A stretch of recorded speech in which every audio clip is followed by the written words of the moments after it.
também conhecido como Luiz Inácio, que era chamado pelo finado Reinaldo Azevedo de o apedeuto, né, que é o ignorante, o bestão, o estúpido. Quem faz ingerência é ele. Que, por exemplo, o Brasil tinha licitado compra de equipamentos bélicos. Para quem não sabe o que é bélico, não é de estética, não é para ficar mais belo, é de guerra, tá?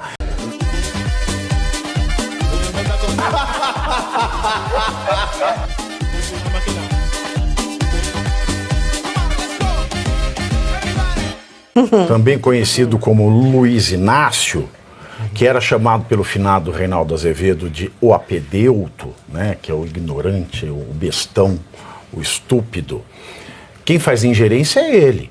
Que, por exemplo, o Brasil tinha licitado compra de equipamentos bélicos. Para quem não sabe o que é bélico, não é de estética, não é para ficar mais belo, é de guerra, tá?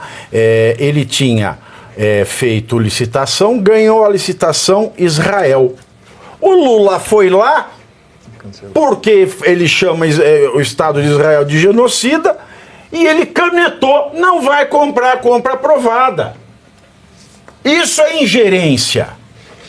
Mas ele é muito safado. E como ele paga a imprensa, ele paga a Globo, lá, todo mundo. Aí todo mundo faz assim que não viu. Ai, não percebi. Ai, não percebi. Porque de fato é perseguição.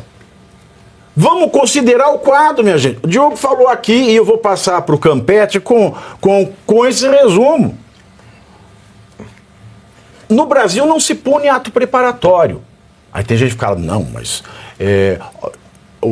a tentativa, os crimes que estão sendo aquilalizados ultrapassaram a mera cogitação. Ato preparatório não é mera cogitação. A mera cogitação é a cogitação na mente. O ato preparatório você compra até revólver. Mas se você não sai para usar, você não tentou.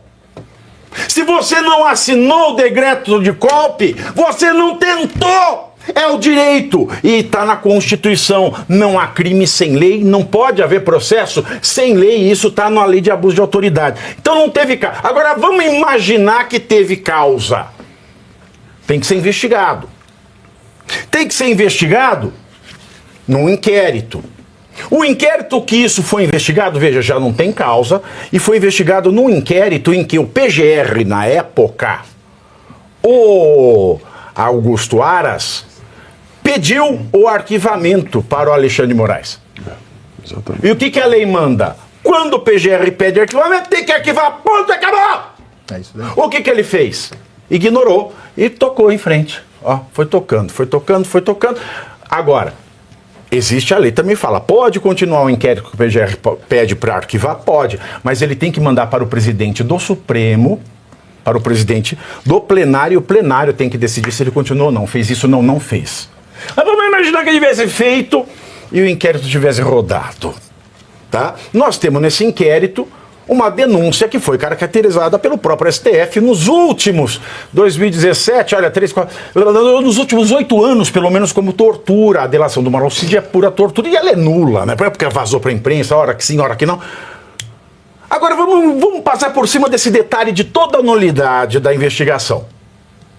Chega no PGR. A PGR ela tem que ver aquela peça, né? E ver se dá denúncia ou se não dá denúncia. O que o PGR fez? O PGR montou um monte, fez 5 petições diferentes, tudo igual, né? Mas diferente porque uma tinha 5, outra tem 7, outra tem 12, uma tem 1, e assim, e outra tem tantos. E ele protocolou tudo no mesmo dia. Para quê? Para dar uma prejudicada no pessoal. Bom, tem um monte de pressuposto processual que foi colocado na defesa prévia. Ah, e um detalhe. O PGR, a denúncia, ela é nula também, porque a mesma lei, ela diz que quando o PGR recebe o relatório da Polícia Federal, ele tem 5 dias para fazer a denúncia. Ele recebeu o relatório da Polícia Federal no dia 26 de dezembro de 2024. 26 de novembro, 26 de 11 de 2024. Então ele tinha até o dia 3 de dezembro, 3 de 12 de 2024 para entregar. Se não prescreve, prescreveu, acabou, perdeu o prazo, acabou. O direito é assim. Ah, existe a possibilidade de ele, passados 5 dias, existe, a lei fala disso. Ele pode apresentar quando ele quiser, pode demorar 1 ano, mas se não tiver nenhum réu preso preventivo, nem em liberdade provisória, com cautelares. Exato. E todo mundo estava em liberdade cautelar. E tinha preso preventivo. Então perdeu o prazo, é nulo! Mas mesmo assim foi. Passou-se por cima. E a paridade das partes, porque a PGR demorou quase 90 dias para fazer a denúncia e as partes tiveram 15 para responder aquele monte de coisa. E fora, sem acesso a todos os documentos da investigação, né, sem um monte de coisa que garante o princípio que deve ser inviolável da amplíssima defesa. E passaram por cima de tudo. Passaram por cima da suspeita do Alexandre. O Alexandre é parte interessada, ele é a vítima, ele mesmo falou. O Cristiano Zanin, ele é afilhado de casamento de uma das possíveis vítimas, que é o Lula. E o Flávio Dino nem se diga, porque ele já chamou o Bolsonaro de diabo. E nem existia essa realidade de Flávio Dino como ministro do STF, ele ainda era ministro da Justiça, que Justiça eu não sei, adivina que não é também, não é? Só pode ser do cão. Mas mesmo assim passou. E eu tô vendo esse processo do Bolsonaro ir para a próxima fase, com toda essa nulidade. E claro, Alexandre de Moraes já tendo prejulgado todos os réus. Então está tudo errado. Porque no Estado Democrático de Direito o que impera é a lei, é o império da lei, não do Alexandre. Por favor.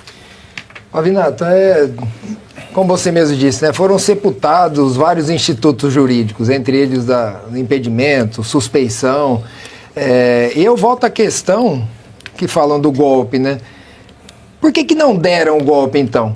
Porque tinha um general lá do GSI que estava servindo cafezinho para quem estava lá destruindo o Palácio do Planalto. Era água. Temos que tomar muito cuidado. Então a gente vai além, porque olha só, não tinha unidade de desígnios, tanto que o presidente Bolsonaro estava nos Estados Unidos.